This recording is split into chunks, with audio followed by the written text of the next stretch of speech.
Hello friends, UGC net knowledge point में आप सभी का स्वागत है।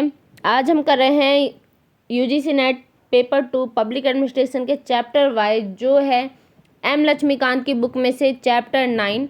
आइए स्टार्ट करते हैं। चैनल पर नए हैं तो चैनल को जरूर सब्सक्राइब करें, लाइक एंड शेयर करें। आज हम पढ़ेंगे भारत के नियंत्रक और महालेखा परीक्षक के बारे में। भारत के संविधान के अनुच्छेद 148 में भारत के नियंत्रक और महालेखा परीक्षक के स्वतंत्र कार्यालय का प्रावधान है। किसका प्रावधान है? 148 में कैग का प्रावधान है। वह भारतीय लेखा और लेखा परीक्षा विभाग का प्रमुख होता है। किसका प्रमुख होता है? भारतीय लेखा और लेखा परीक्षा विभाग का प्रमुख होता है। कौन? महालेखा परीक्षक, नियंत्रक और महालेखा परीक्षक। वह सब साधारण की आर्थिक स्थिति का संरक्षक है तथा उसका केंद्र और राज्य दोनों स्तर पर देश की पूरी वित्तीय प्रणाली पर नियंत्रण होता है। इस प्रकार यह पद अखिल भारतीय महत्व से जुड़ा पद है। इस पद की जिम्मेदारी है भारतीय संविधान और संसद को वित्तीय प्रशासन के क्षेत्र में मर्यादित बनाए रखना। इसी कारण डॉक्टर बी.आर. अम्बेडकर जी ने कहा है कि नियंत्रक और महालेखा परीक्षक भारतीय संविधान के तहत अति महत्वपूर्ण अधिकारी होगा। वह भारत के लोकतांत्रिक प्रणाली की सरकार के आधार स्तंभों में से एक है।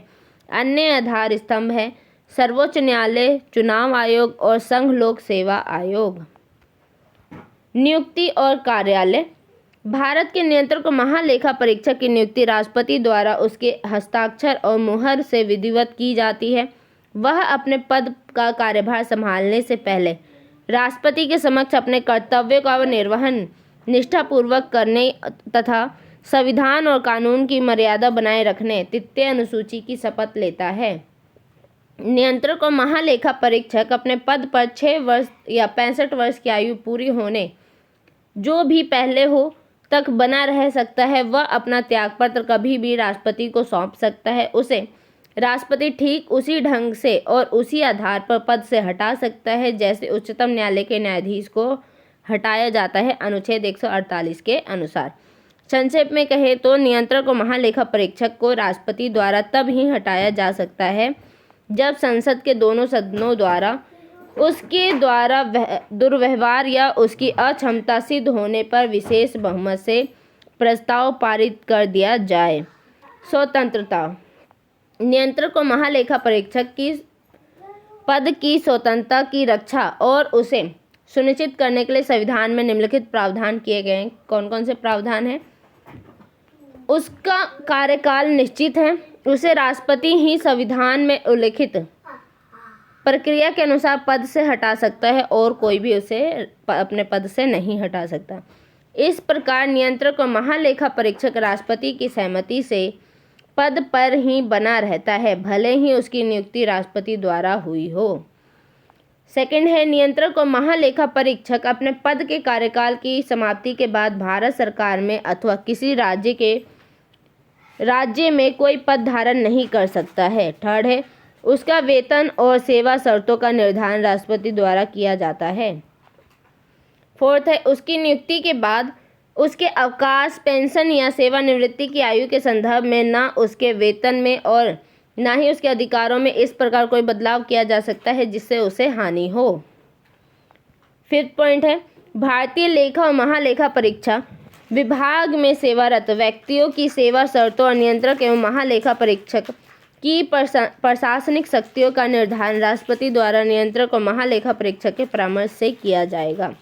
6 पॉइंट है, नियंत्रक और महालेखा परीक्षक कार्यालय से संबंधित प्रशासनिक व्यय जिसमें उस कार्यालय में कार्यरत सभी व्यक्तियों के वेतन, भत्ते और पेंशन शामिल है, भारत की संचित निधि से प्रभारित होंगे। इस प्रकार इनके संदर्भ में संसद की मंजूरी आवश्यक नहीं है। इसके अतिरिक्त कोई भी मंत्री संसद के किसी सदन में नियंत्रक और महालेखा परीक्षक का प्रतिनिधित्व नहीं करता और न ही किसी मंत्री को उसके नियंत्रक और महालेखा परीक्षक द्वारा की गई कार्यवाही की जिम्मेदार ठहराया जा सकता है। कर्तव्य और शक्तियाँ क्या हैं इसकी?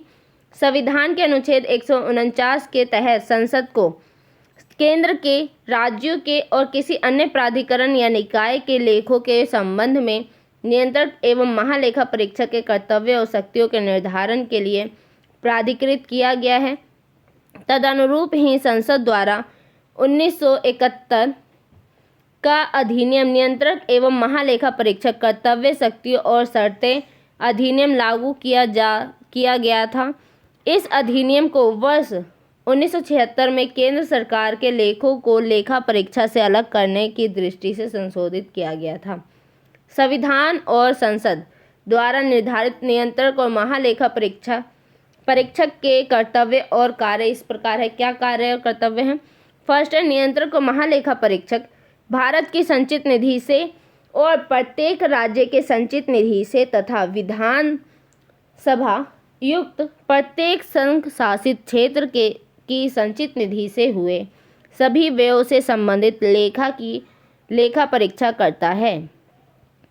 सेकंड है, यह भारत की आकस्मिक निधि और लोक निधि तथा प्रत्येक राज्य के आकस्मिक निधि और लोक निधि से हुए सभी व्यय की लेखा परीक्षा करता है। थर्ड है, वह केंद्र सरकार के किसी विभाग द्वारा और राज्य सरकारों द्वारा रखे गए सब्सिडरी लेखों और सभी तरह के व्यापार, उत्पादन, लाभ, हानि लेखों तथा तुलन पत्रों की भी लेखा परीक्षा करता है।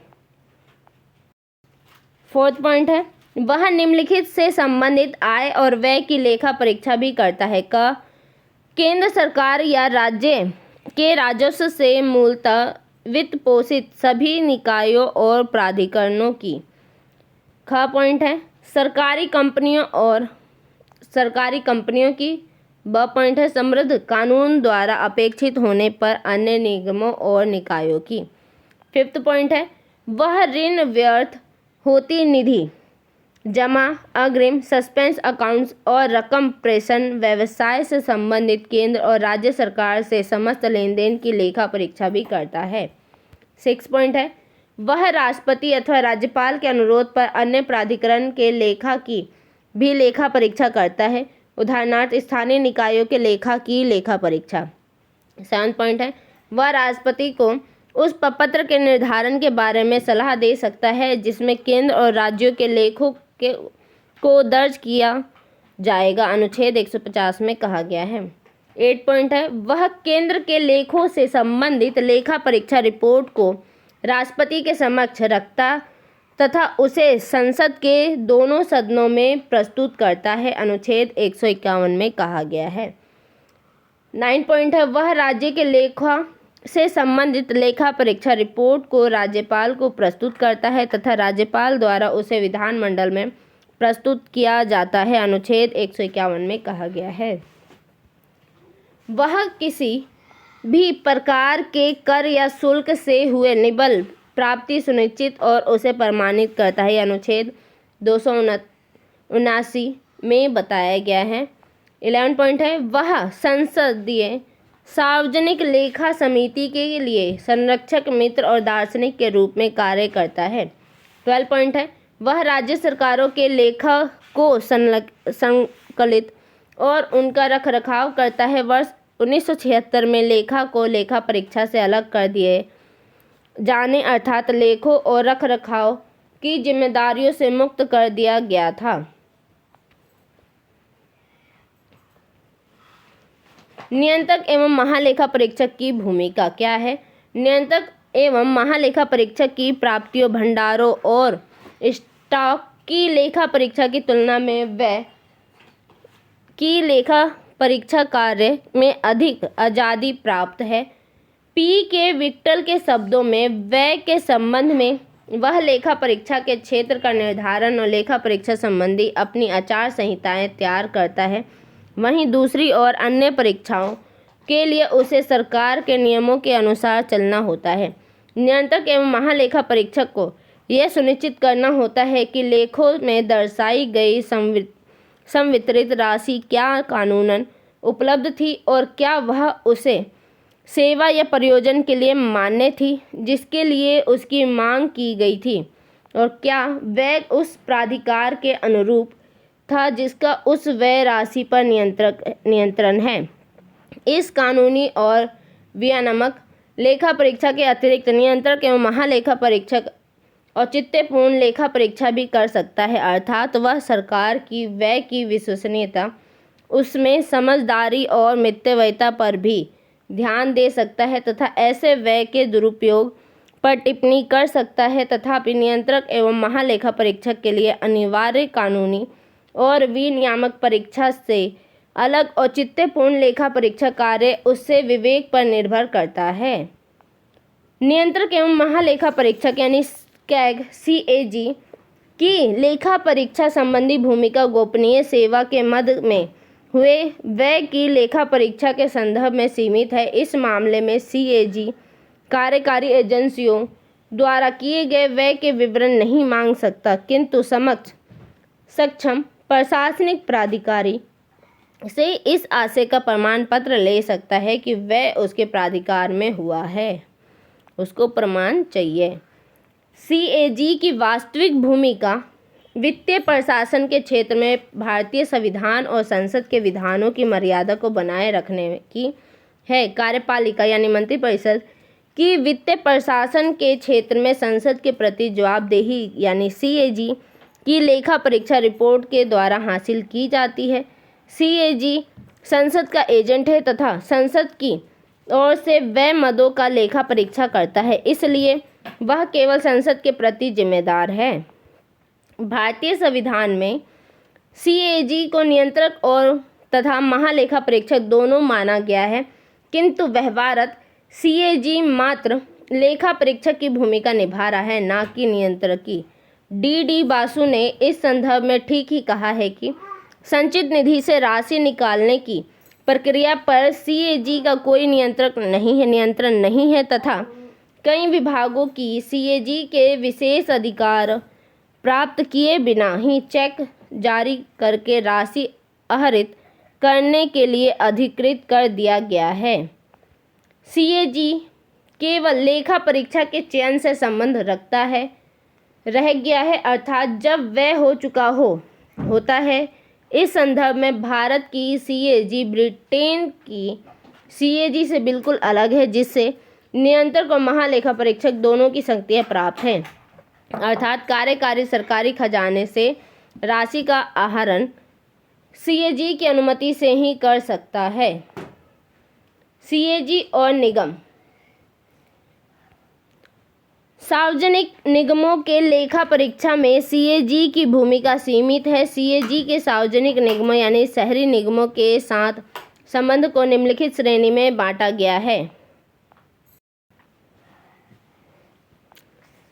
फर्स्ट पॉइंट है, कुछ निगमों के लेखा परीक्षा यानी CAG द्वारा पूर्णतः और प्रत्यक्ष की जाती है। उदाहरणतः दामोदर घाटी निगम, तेल और प्राकृतिक गैस आयोग, एयर इंडिया, इंडियन एयरलाइंस और अन्य। सेकंड पॉइंट है, कुछ अन्य निगमों की लेखा परीक्षा निजी व्यवसाय में रत लेखा परीक्षकों द्वारा की जाती है, जिसकी नियुक्ति CAG के परामर्श के केंद्र सरकार करती है। जरूरत होने पर CAG भी पूरक लेखा परीक्षा कर सकता है। ऐसे निगम है केंद्रीय भंडारण निगम, औद्योगिक वित्त निगम और अन्य।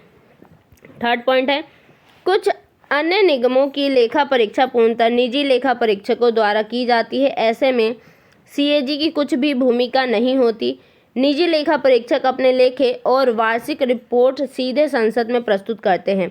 ऐसे निगम हैं भारतीय जीवन बीमा बैंक, भारतीय रिजर्व बैंक, भारतीय स्टेट बैंक, भारतीय खाद्य निगम और अन्य। सरकारी कंपनियों की लेखा परीक्षा कार्य में भी CAG की भूमिका सीमित है। इन कंपनियों की लेखा परीक्षा CAG के परामर्श से सरकार द्वारा नियुक्त निजी लेखा परीक्षा करते हैं। CAG भी इन कंपनियों की पूरक लेखा परीक्षा या परीक्षण के तौर पर लेखा परीक्षा कर सकता है। वर्ष 1968 में 1968 में इंजीनियरिंग, लौह एवं इस्पात, रसायन आदि विशेष उद्यम की लेखा परीक्षा के तकनीकी पहलुओं से संबंधित कार्य से बाहरी विशेषज्ञ और विषय विशेष में निपुण लेखा परीक्षकों को जोड़ने के लिए CAG कार्यालय के एक भाग के रूप में लेखा परीक्षा बोर्ड की स्थापना हुई थी। इस बोर्ड की स्थापना प्रशासनिक सुधार आयोग की अनुशंसा पर की गई थी। इस बोर्ड में एक अध्यक्ष और सीएजी द्वारा नियुक्त 2 सदस्य होते हैं। एपलबी की आलोचनात्मक टिप्पणी।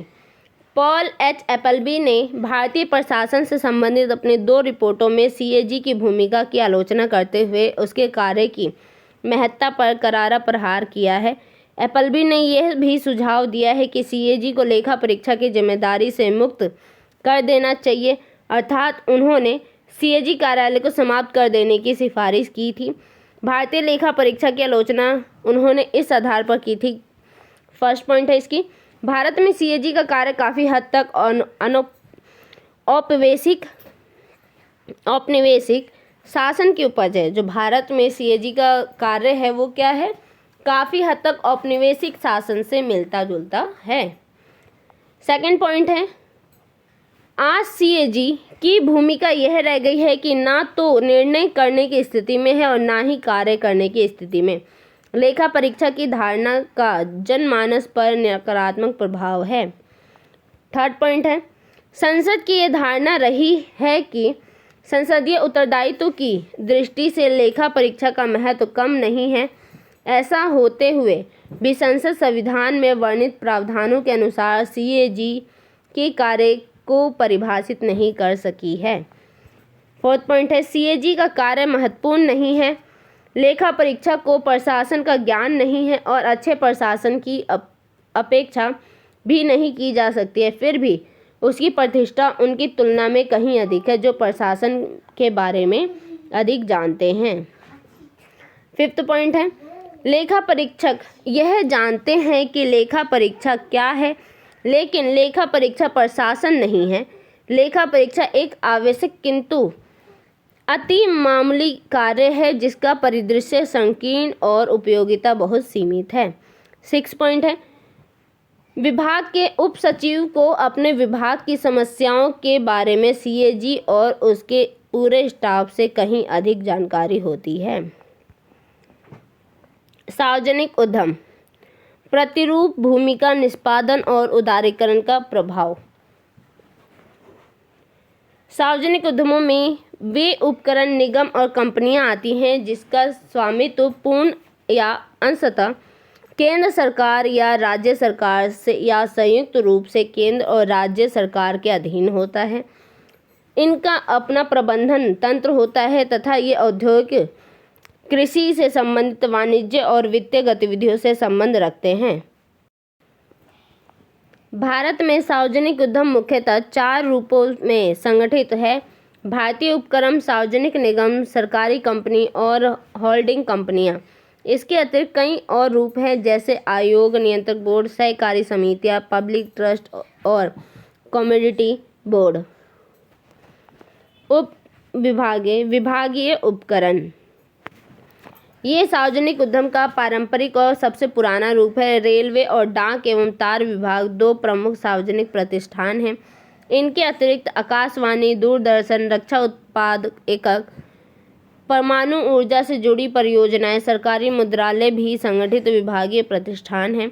इस पैटर्न का प्रयोग प्राय तब होता है जब किसी उद्यम का मुख्य उद्देश्य राजस्व उपलब्ध कराना होता है। विभागीय उपक्रम की विशेषताएं इस प्रकार हैं। इसमें होने वाला सकल निवेश सरकार द्वारा किया जाता है। किसी निजी पार्टी को इसमें निवेश करने की अनुमति नहीं है।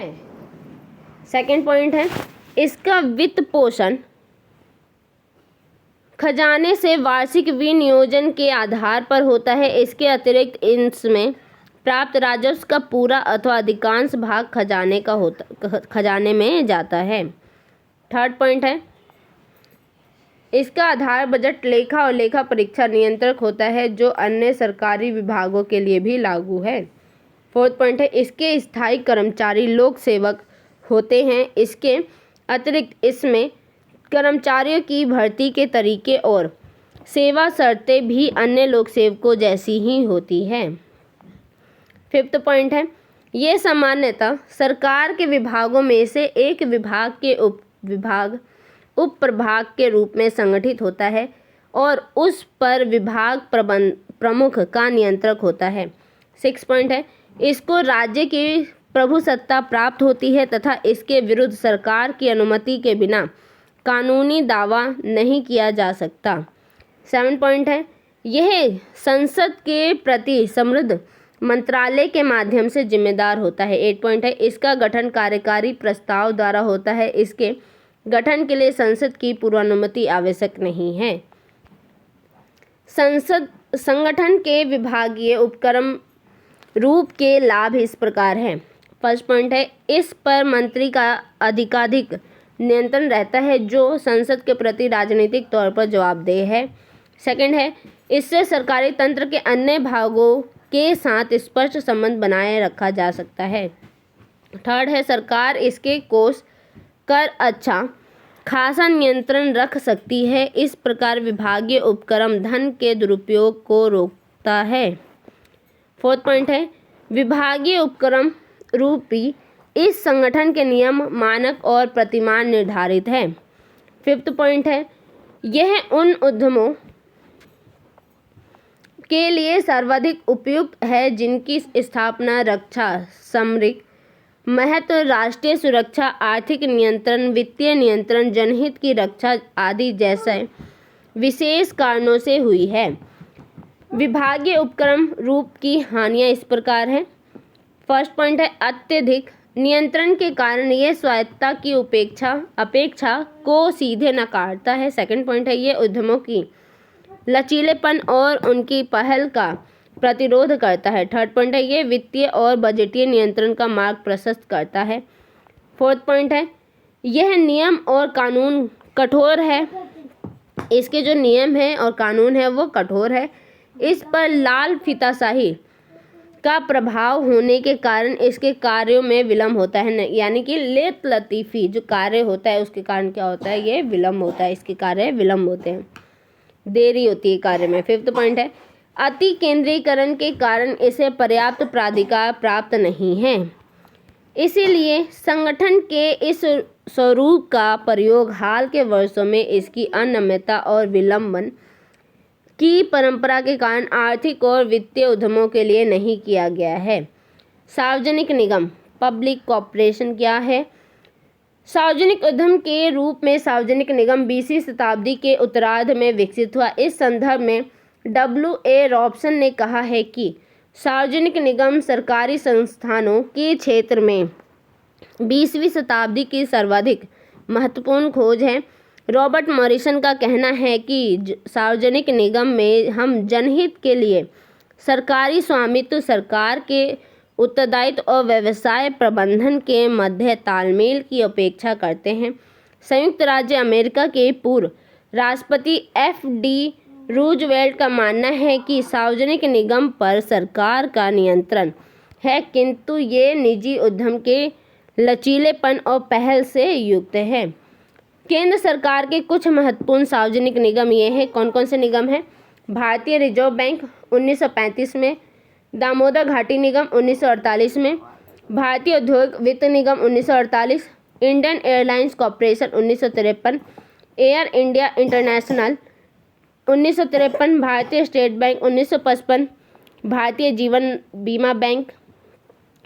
जीवन बीमा निगम 1956, केंद्रीय भंडार निगम 1957, तेल और प्राकृतिक गैस आयोग 1959, भारतीय खाद्य निगम 1964। राज्य सरकारों के अधीन कुछ महत्वपूर्ण सार्वजनिक निगम हैं। कौन कौन से निगम हैं? राज्य सड़क परिवहन निगम, राज्य वित्त निगम, राज्य विद्युत board, state land mortgage banks. सार्वजनिक निगम रूपी संगठन की विशेषताएं इस प्रकार है। क्या क्या विशेषताएं हैं इसकी? इन पर राज्य सरकारों का स्वामित्व होता है, अर्थात इनके लिए समस्त पूंजी सरकार द्वारा उपलब्ध कराई जाती है। सेकंड है, इनका गठन केंद्रीय या राज्य के विधान के विशेष कानून द्वारा होता है। इनका विशेष दर्जा इनके उद्देश्यों, शक्तियों, कर्तव्य और विशेषाधिकारों को परिभाषित करता है तथा इनके प्रबंधन के स्वरूप और सरकारी विभागों के साथ इनके संबंध का निर्धारण करता है। थर्ड पॉइंट है, निगमित निकाय के रूप में विधायी प्रयोजन की दृष्टि से इनका अलग अस्तित्व है। ये मुकदमे कर सकते हैं और इन पर मुकदमा भी चलाया जा सकता है। ये अनुबंध कर सकते हैं और अपने नाम संपत्ति भी अर्जित कर सकते हैं। 4th पॉइंट है, इसका वित्त पोषण प्राय स्वतंत्र रूप से होता है, किंतु घाटे की भरपाई और पूंजी के लिए इसका वित्त पोषण विनियोजन के माध्यम से भी किया जाता है। इसे सरकारी खजाने या सार्वजनिक क्षेत्र से लेनदारी के माध्यम से और इसके माल और सेवाओं की बिक्री से के माध्यम से धन प्राप्ति होती है। अपने राजस्व को उपयोग और पुनः उपयोग करने का इसे प्राधिकार प्राप्त है। 5th पॉइंट है, इसे सामान्यतः उन नियामक और निषिद्ध विधानों से छूट प्राप्त है जो सरकारी धन के व्यय के संबंध में लागू होते हैं।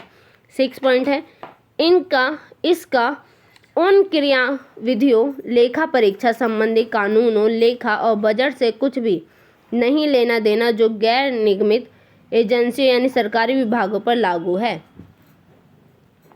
7 पॉइंट है, इसके अधिकांश कर्मचारी लोक सेवक नहीं होते तथा इनकी भर्ती पारिश्रमिक और अन्य सुविधाओं का भुगतान निगम द्वारा ही निर्धारित नियम और शर्तों के आधार पर किया जाता है। 8 पॉइंट है, इसे कार्य निष्पादन संबंधी स्वायत्तता प्राप्त है तथा इस पर विभाग प्रमुख का सीधा नियंत्रण होता है। मंत्री द्वारा जारी औपचारिक नीतिगत निर्देशों को छोड़कर इसके कार्य पर उस विधान का नियंत्रण होता है जिसके तहत इसका गठन हुआ है। इसका प्रबंधन सरकार द्वारा नियुक्त निर्देशक बोर्ड करता है। निर्देशकों में एक निर्देशक बोर्ड का अध्यक्ष नियुक्त होता है। सार्वजनिक निगम के स्वरूप वाले संगठन में होने वाले लाभ इस प्रकार है। 1st पॉइंट है, ये दिन प्रतिदिन के प्रशासन में स्वायत्तता सुलभ कराता है। 2nd है, ये राजनीतिक प्रभावों और पक्षपात की भावना से मुक्त होता है। 3rd है, यह किसी सरकारी विभाग की सार्वजनिक जिम्मेदारी के साथ किसी निजी उद्यम की वाणिज्यिक दक्षता को बेहतर ढंग से जोड़ता है। 4th पॉइंट है, ये अनुपयुक्त नियमों और विनियमों तथा सरकारी नियंत्रण से मुक्त होता है। 5th है, ये उच्च स्तरीय वित्तीय लचीलापन और कार्मिक स्वायत्तता सुलभ कराता है। 6th पॉइंट है, यह अर्थ जगत पर सामाजिक नियंत्रण का महत्वपूर्ण उपकरण है। सार्वजनिक निगम रूपी संगठन से होने वाली हानियां इस प्रकार है। 1st पॉइंट है, यह अपनी प्रकृति से ही बदलते समय की अपेक्षाओं को पूरा करने में सक्षम नहीं है और इसके प्रावधान कठोर है। आज से स्पष्ट है कि इसकी संरचना या क्रियाविधि या अन्य पहलुओं में बदलाव विधान में संशोधन करके ही लाया जा सकता है। सरकारी कंपनी। भारत में सरकारी कंपनी संगठन का वह रूप है जिसका औद्योगिक और वाणिज्यिक लोक उद्यमों के प्रबंधन में सर्वाधिक प्रयोग होता है। ये भारतीय कंपनी अधिनियम 1956 के तहत पंजीकृत होती है। इस अधिनियम के अनुसार सरकारी कंपनी वह कंपनी है जिसमें केंद्र सरकार या राज्य सरकारों या आंशिक रूप से केंद्र सरकारों द्वारा और आंशिक रूप से राज्य सरकारों द्वारा सरकारों शेयरों की धारिता 51% से कम न हो।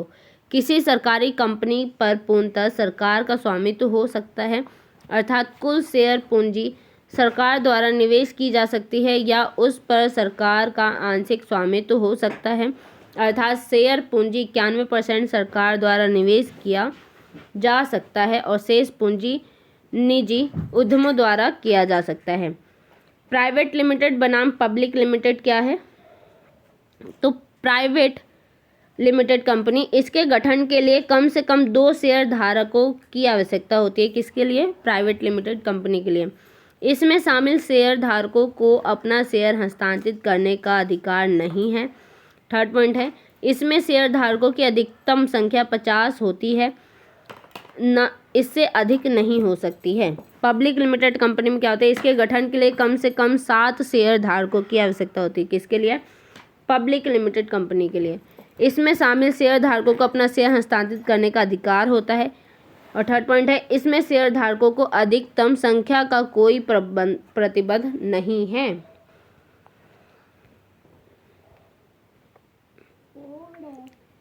इस प्रकार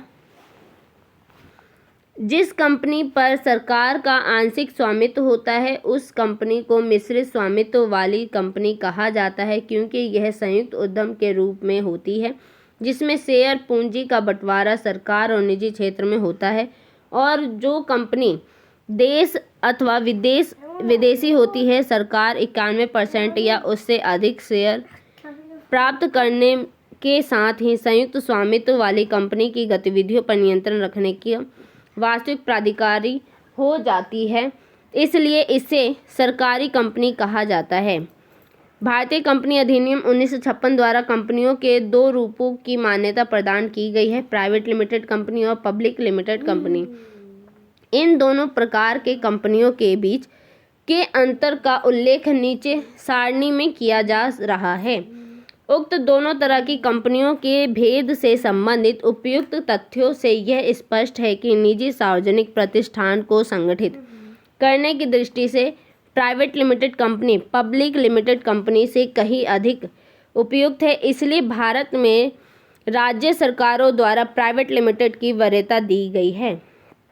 कुछ महत्वपूर्ण सरकारी कंपनियों के नाम ये हैं: Bharat heavy electricals private limited, second है हिंदुस्तान एंटीबायोटिक्स लिमिटेड, थर्ड है भारत इलेक्ट्रिक्स यानी प्राइवेट लिमिटेड, फोर्थ है Rashtriya fertilizer and chemical private limited, fifth है Hindustan machine tools private limited, sixth है Hindustan cable private limited, seventh है Hindustan housing factory private limited, eight है fertilizer corporation of India limited Bharatiya Urvarak Nigam, ninth है Hindustan insecticide private limited, tenth है shipping corporation of India limited, 11th है Hindustan shipyard limited, 12th है मारुति उद्योग limited, 13th है Indian telephone industries limited, 14th है national coal development corporation, 15th है heavy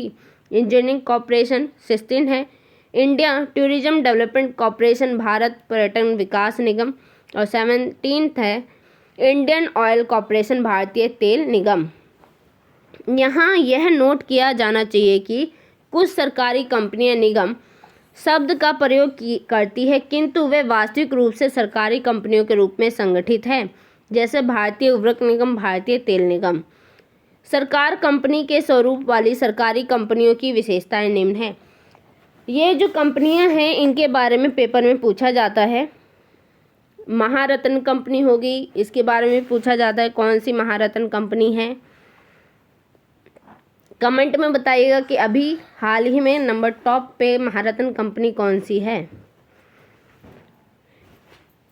first point है इसकी अधिकांश विशेषताएं प्राइवेट लिमिटेड कंपनियों जैसी ही हैं। सेकंड है इस पर पूर्णतः सरकार का स्वामित्व होता है या इसकी 51% या इससे अधिक पूंजी पर सरकार का स्वामित्व होता है। थर्ड पॉइंट है इसका गठन सामान्य कानून के अंतर्गत कार्यकारी प्रस्ताव के द्वारा आर्थिक भारतीय कंपनी अधिनियम 1956 के तहत किया जाता है। इसके लिए कार्यपालिका को विधायिका से अनुमति लेने की जरूरत नहीं होती। फोर्थ पॉइंट है यह एक निगमित निकाय है जिसका विधायी प्रयोजन से अलग अस्तित्व है तथा वह वाद आरोपण तथा प्रत्यारोपण के अधीन है। यह अनुबंध कर सकता है तथा अपने संपत्ति अर्जित कर सकता है। फिफ्थ है इसके आंतरिक प्रबंधन से जुड़े नियमों का निर्धारण सरकार द्वारा किया जाता है, जिसमें सरकार द्वारा संशोधन भी किए जा सकता है। 6 पॉइंट है इसके लिए धन की प्राप्ति सरकार से होती है तथा कुछ मामलों में निजी शेयरधारकों से तथा इसके माल और सेवाओं की बिक्री से अर्जित राजस्व के माध्यम से भी धन की प्राप्ति होती है। 7 पॉइंट है इसका उन क्रियाविधियों और लेखा परीक्षा से जुड़े कानूनों, लेखा तथा बजट से कुछ लेना देना नहीं है जो सरकारी विभागों पर लागू होता है। 8 पॉइंट है इसके कर्मचारी यानी कि प्रतिनियुक्ति को छोड़कर लोक सेवक नहीं होते। इसकी भर्ती और वेतन भत्तों का भुगतान कंपनी द्वारा ही निर्धारित नियमों और शर्तों के अधीन किया जाता है। 9 पॉइंट है, सभी निर्देशकों या अधिकांश की नियुक्ति सरकार द्वारा उद्यमों में भागीदार निजी पूंजी की मात्रा को ध्यान में रखकर की जाती है। सरकारी कंपनी के स्वरूप वाले संगठन में से होने वाले लाभ या भारत के इसके लोकप्रिय होने के कारण इस प्रकार है। क्या कारण है? इससे किसी उद्यम के गठन का कार्य सरल और सुविधाजनक हो जाता है। ऐसा इसलिए है कि इसका गठन संसदीय अनुमोदन के बिना कार्यपालिका के निर्णय के द्वारा किया जा सकता है। इसकी लोकप्रियता का प्रमुख कारण यही है। सेकंड पॉइंट है, इस पर सरकार का पूरा नियंत्रण होता है। थर्ड पॉइंट है, इसका संबंध निजी उद्यमों के साथ स्वामित्व स्थापित किया जाता है। इसका संबंध किससे होता है? इसका संबंध निजी उद्योगों के साथ स्थापित किया जाता है, यानी उसके साथ जोड़ा जाता है। फोर्थ पॉइंट है, इससे दिन प्रतिदिन के प्रशासन में स्वायत्तता प्राप्त की जा सकती है। फिफ्थ पॉइंट है, इसमें आसानी से विस्तार किया जा सकता है। सरकारी कंपनी के स्वरूप वाले संगठन से होने वाली हानियां इस प्रकार है। फर्स्ट पॉइंट है, इस पर कोई संवैधानिक जिम्मेदारी नहीं होती, जैसी कि राज्य द्वारा नियंत्रित उद्यम पर सरकार और संसद के प्रति होती है। इस कारण इसके संदर्भ में पूर्व नियंत्रक को लेखा परीक्षक ने कहा है कि यह कंपनी अधिनियम के साथ धोखाधड़ी, साथ ही भारतीय संविधान के साथ भी लंका सुंदरम ने इसे राज्य के अंतर्गत छोटे राज्य की संज्ञा दी है। सेकंड है, कंपनी के स्वरूप का प्रयोग तथा वाणिज्यिक कंपनियों को विनियमित करने वाले कानून का प्रयोग काल्पनिक होकर रह गया है, क्योंकि सभी अथवा अधिकांश कार्य शेयर धारकों और प्रबंधन के ऊपर है तथा उस पर विधान के द्वारा सरकार के लिए सुरक्षित है, जिस विधान द्वारा कंपनी की स्थापना होती है। थर्ड है, व्यवहारत, इससे न तो वित्तीय पहलुओं से जुड़ा लचीलापन और स्वायत्तता लाई जा सकती है और न ही प्रशासनिक पहलुओं से जुड़ी। लोकसभा से समृद्ध प्राक्कलन समिति का मानना है कि कंपनियां कमोबेश विभागों के विस्तारित रूप है तथा थोड़े से परिवर्तनों के साथ लगभग उसी तरह से चलती है। सार्वजनिक प्रतिष्ठानों के स्वरूप की उपयुक्तता की जांच विभिन्न समितियों और आयोगों द्वारा की गई है। इस संदर्भ में निम्नलिखित बातें ध्यान देने योग्य कौन कौन सी बातें कही गई है? A.D. गोरवाला ने efficient conduct of state enterprises विषयक अपने रिपोर्ट 1991 में सरकारी कंपनी के स्वरूप को इसके लचीलेपन के कारण सार्वजनिक निगम से बेहतर माना है। सेकंड है, प्रथम पंचवर्षीय योजना से संबंधित प्रलेख में सरकारी कंपनी के स्वरूप को अपनाने का समर्थन किया गया है। थर्ड है, लोकसभा से समृद्ध प्राक्कलन समिति 1960 ने लोक उद्यमों को संगठित करने की दृष्टि से सार्वजनिक निगम के स्वरूप के पक्ष में अनुशंसा की थी। फोर्थ पॉइंट है, कृष्णा मेनन समिति ने सार्वजनिक निगम के स्वरूप को अपनाने का सुझाव दिया था। फिफ्थ पॉइंट है, प्रशासनिक सुधार आयोग ने भी सार्वजनिक उद्यमों को संगठित करने में आमतौर पर सार्वजनिक निगम को अपनाने का समर्थन किया था। आयोग ने इस संदर्भ में निम्नलिखित सिफारिशें की हैं। कौन सी सिफारिशें की हैं? ARC ने। फर्स्ट पॉइंट है, उद्योग और उत्पादन से जुड़े सार्वजनिक क्षेत्र की परियोजनाओं के लिए साधारणतः निगम के स्वरूप को अपनाना चाहिए। सेकंड है, संवर्धनात्मक और विकासात्मक एजेंसियों को निगम अथवा विभागीय उपक्रम के रूप में चलाया जाना चाहिए। थर्ड पॉइंट है, निम्नलिखित मामलों में कंपनी के स्वरूप को अपनाया जाना चाहिए। क है, जब किसी उद्यम की स्थापना निजी भागीदारी के माध्यम से की जा रही हो। ख पॉइंट है, जब किसी उद्यम का सरोकार मुख्यतः व्यापार से हो। सी पॉइंट है, जब किसी उद्यम की स्थापना किसी व्यवसाय के क्षेत्र विशेष में सुधार लाने और उसे स्थिरता प्रदान किए जाने के लिए की जा रही हो। ग पॉइंट है, जब किसी उद्यम का आकार छोटा हो। आरा पॉइंट है, सरकार ने यानी कि एफ पॉइंट है, सरकार ने प्रशासनिक सुधार आयोग की अनुशंसाओं को स्वीकार नहीं किया था तथा सार्वजनिक उद्यमों के लिए कंपनी के स्वरूप वाले संगठन को अपनाने की पहल की नीति को कायम रखा था। तो आज के लिए वीडियो इतना ही। वीडियो अच्छी लगे तो लाइक कीजिए, शेयर कीजिए, सब्सक्राइब कीजिए। धन्यवाद।